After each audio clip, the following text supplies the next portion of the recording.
السلام عليكم الدراري وبنات، مرحبا بكم في هذا الفيديو الجديد. كيف ديما الموضوع هو نفسه السحب في منصات صرا. غادي تكونوا كاملين شفتوا يعني التصاور اللي تحطوا والناس يعني كتسحاب وكل شيء هو هذاك، ولكن بغيت نوضح لكم غير واحد النقاط اللي خصكم تعرفوها قبل ما مثلا بنادم يعني يحط فلوسه او لا يبغي يستثمر فيها. دابا حاليا يعني هما بدا عندهم عام جديد اللي هو 2024، وباش تلقوا لك المهام كتحتاج انك تجدد يعني الاشتراك ديالك بقيمه ديال $100.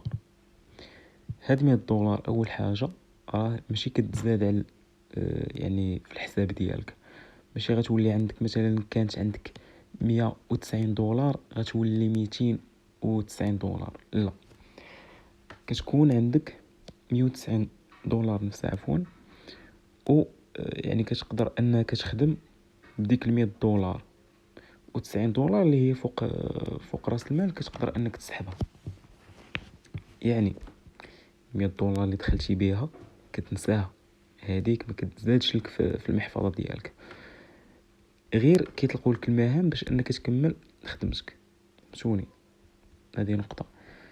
النقطه الثانيه، ما نقدرش انا دابا نحكم واش المنصه يعني نصبات على بنادم او لا ما نصباتش او لا. يعني مازال عندي شك كبير على المنصه صراحه. حتى واحد الراس تيقول لي يعني واش تشحان واش ما تشحانش. كتشوف بنادم يعني كيحط هاد الشيء. انا صراحه ما شوني ما دخلتش بواحد المبلغ اللي كبير، في نفس الوقت يعني عندي نورمال شي مولفين عليه في هاد المواقع هكا اصلا خدمتهم، فبالتالي ماشي زعما شي حاجه اللي جديده. غير ديك الثقه اللي كانت في المنصه ما بقاتش. ولو دابا يعني ترجع الخدمه عاديه ونتاكد 100% بان بنادم خدام عادي، يعني ديك الثقه اللي كانت صراحه في الاول ما غاديش تبقى هي نفسها. ويعني هاد القضيه هذه غادي يتفق معايا فيها بزاف ديال الناس، حيت يعني المنصه جراتني ديال بصح، وفي الاخر قالت لك يعني خاصك تحط واحد المبلغ باش انك تعاود الخدمه، ويكون غير داك المبلغ كيضاف لك على المحفظه ديالك باش انه يتفتح لك واحد في اي بي جديد، او لا يعني غير تبقى تماك حتى تعاود تسحبها ولا تخدم بها. فما كتستافد منها حتى حاجه، غير بلوكاو يعني السحب في واحد المده. جاو فتحوه يعني $100.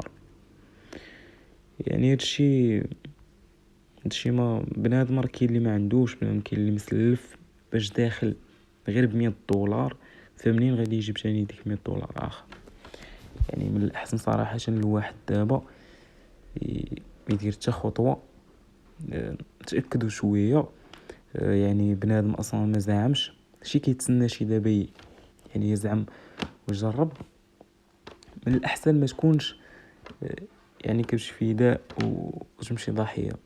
من الافضل بنادم بشويه حتى تاكدوا مزيان من بالمنصه وبلا فتحات السحب، فقط انها فتحات السحب. و يعني كتوصل لبنادم الفلوس. اما ديك يعني القضيه ديال الثقه وباش انه هاد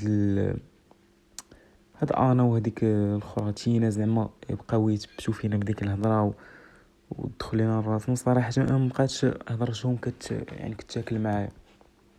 هذيك غير يثيقوا فينا وان شاء الله يكون خير وكذا. فما فهمتوني؟ يعني الوقيته اللي احتاجيناهم انهم يكونوا معنا صراحه ما وقفوش معنا كاع. وبنادم شحال من واحد ما جاوبوش، شحال من واحد ما تسوقوش ليه. كتقول لهم دابا راه ما عنديش كيفاش نجدد، عاطينك 48 ساعه اللي تقدر انك يعني تحط فيها الفلوس باش تعاود تسحب. فصراحه هذا الشيء فهمتوني لا يبشر بالخير صراحه. داكشي اللي داز علينا واللي كنشوفو دابا. وحاليا هما تيضاربوا غير باش انهم يثبتوا بلا هضرتهم صحيحه وباش يقيدوا بنادم. حتى لي لايك ودوك التفاعلات ما بقاوش كيف الاول، شكون لاحظتوها؟ يعني بنادم بحال الا صافي رجع للور وما بقاش ماديها فيهم. المهم جيت الخوت تاني غير نقول لكم تهدنوا وما ديروا حتى حاجه حتى يبان، يعني تاكدوا مزيان من المنصه، يكون خير ان شاء الله. تحياتي للجميع.